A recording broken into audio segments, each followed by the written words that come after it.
Throughout the fandom of Team Fortress 2, you come across a whole lot of interesting shit. Really creative and interesting artworks? You betcha. Creative SFMs, insightful mods, and ingenious community projects are just everywhere, like a bountiful harvest for you to pick and choose what you want whenever you want. However, with any fandom, the stupid and autistic shit outweighs and outnumbers the good stuff by a metric shit ton. And one of those examples would be a video series online known as the Cult of Personality. You may not know about this. If you're unaware of this idea or series, it's a fairly old series on YouTube here, about 6 or 7 years old. And the concept of the series is an uprising taking place in the gravel pits and dust bowls of TF2's mercenary armies. Being mistreated by Redman and Bluetard, certain ex-employees of these armies decide to not only revolt, but start their own army, and they either assimilate other mercenaries who are fed up with Red and Blue, or they kill the ones who defend their jobs and employers. Now, that idea sounds fucking cool as shit, right? A brutal concept taken to the fictional world of TF2? Where an uprising happens? How can that get fucked up? Simple. The writers and conceptual creators behind the series fuck it up. And how do they fuck it up, you may ask? Well, let me explain a few examples. Shoving fandom tropes and internet jokes in the series, like Rule 63 characters, making OC page descriptions where you have to say each character's sexual orientation, really unfunny and awkward jokes and story cuts, out-of-place models that don't fit in with the setting or theme of the plot, and many other problems that are readily easily to find if you are a real snobby and picky bastard who only specializes in picking apart shit like a buzzard to a corpse. Now, would I mind if this series was meant to be a stupid, silly little series that was made to entertain you with jokes and lighthearted tones? No, of course not. I am going to mind this, however, if I was suckered in with a false promise of a neat and interesting series with a serious tone throughout it. However, I am left with an awful taste in my mouth where we have an uprising mercenary army going on its path to take over and kill its enemies, only for something stupid like one of the killer robots they have to just malfunction and act so totally XD random. Or their pyro acts so silly because Pyrovision and XD randomness still applies to pyros. Listen, I don't want to be a complete asshole here. I still think the concept for this series is very fucking neat, as I've already explained. And the people behind animating this in SFM makes it look very, very nice.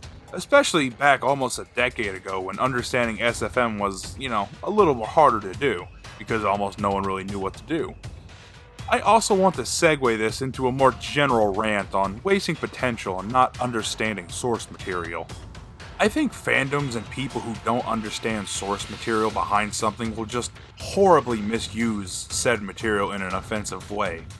Like Cult of Personality, the creators can't decide on when to let a serious moment set in, and then they just change the tone about 90 fucking degrees and then suddenly it's instantly humor. It's like if I was giving a speech at a funeral, and all of a sudden I decided to start breaking out from these left field jokes. Now, I could say I'm doing it to try and lighten the mood, but if I just started absolutely out of the blue with these dumb jokes and I don't build up to them, I'm just gonna look like a real shithead. A real scumbag who's making light of something that needs to be taken seriously. Another topic related to Valve would be CounterStrike. Most people don't think of plot when it comes to CounterStrike, but there is story here. The general story is that you are in the middle of a battle where you're either part of an elite government agency who's trying to stop bloodthirsty terrorists from committing absolutely atrocious crimes like blowing up buildings and structures with explosive charges, abusing and holding hostages, assassinating people, and overall committing very heinous crimes. And if you're not on the side trying to stop it, you're on the side who's committing said atrocities. Well, why did I bring up Counter-Strike? Well, my thought of wasted potential also applies to the fandom of CS as well. Too often I see many videos that just have a sense of misuse and disrespect to the source material. Like animating memes that happen in the game, being awkward with tones and how they just shift randomly, and just very bizarre stances taken between the characters of CS. Let's compare the trailer to CounterStrike Global Offensive 2, a majority of community-made videos pertaining to CSGO. In the trailer of CSGO, everything is dark, tense, and gritty. We see a van of terrorists driving into a nuclear facility with intentions of rigging a bomb to explode and destroy the facility, and we see the group of 5 terrorists setting a tone that they are not fucking around.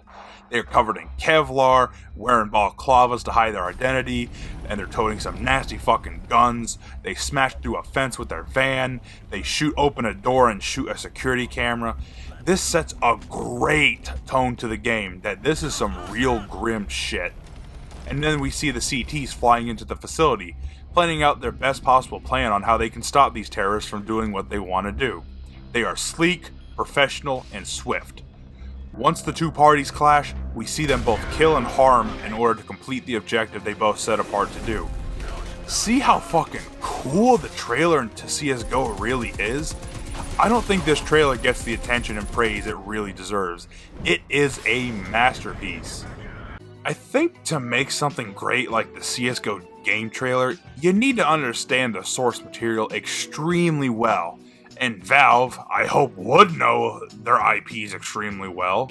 However, you know who doesn't know the source material too well? Your average retard on YouTube.